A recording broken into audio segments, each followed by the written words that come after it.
अखिलेश यादव के दोस्त कांग्रेस से नजदीकी बढ़ा रहे। तेलंगाना में कांग्रेस के समर्थन में रैली करने पहुंचे जयंत चौधरी। ऐसे में बड़ा सवाल, किसका खेल बिगाड़ेगी आरएलडी।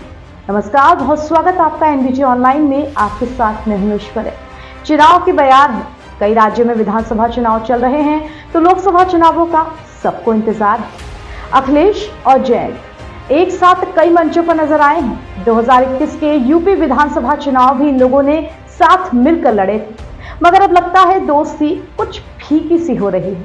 मध्य प्रदेश चुनाव में कांग्रेस ने समाजवादी पार्टी को एक भी सीट नहीं दी। इसके बाद दोनों पार्टियों के नेताओं के बीच जो तल्खियां हुई, जो वार पलटवार हुए, वो सबने देखी।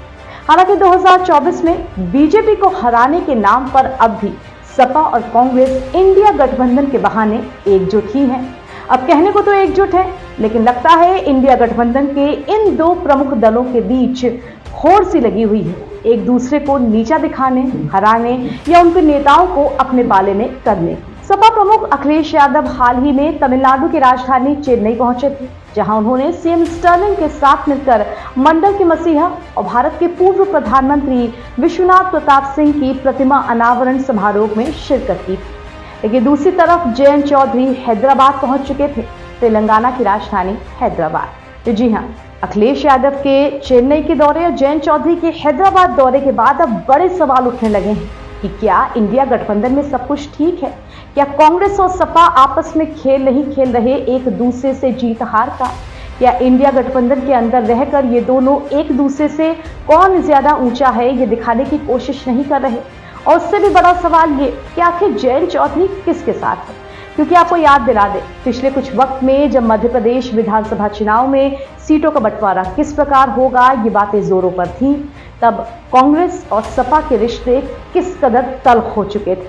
हालांकि 2024 इलेक्शन को लेकर अब भी ये साथ में हैं, लेकिन राज्य स्तर पर तल्खियां बरकरार हैं।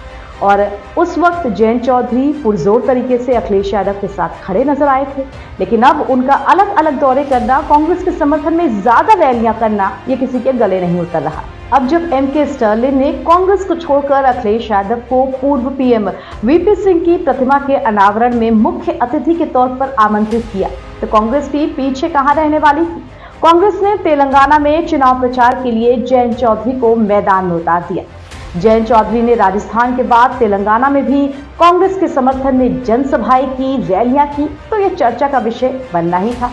आखिर आरएलडी का प्लान क्या है, ये सवाल उठना ही था। कहीं सपा और आरएलडी की राहें जुदा तो नहीं हो रही? राजस्थान के चुनाव प्रचार तक तो ठीक था, क्योंकि पिछले राजस्थान के विधानसभा चुनाव में कांग्रेस और रालोद का गठबंधन था। लेकिन सपा की टेंशन इसलिए बढ़ गई क्योंकि जयंत चौधरी का तेलंगाना में काम क्या है। ना वहां आरएलडी का कोई खास अस्तित्व है और ना ही वहां जाट वोट बैंक है, तो वहां जयंत चौधरी इतने एक्टिव क्यों नजर आ रहे हैं, वो भी कांग्रेस के लिए?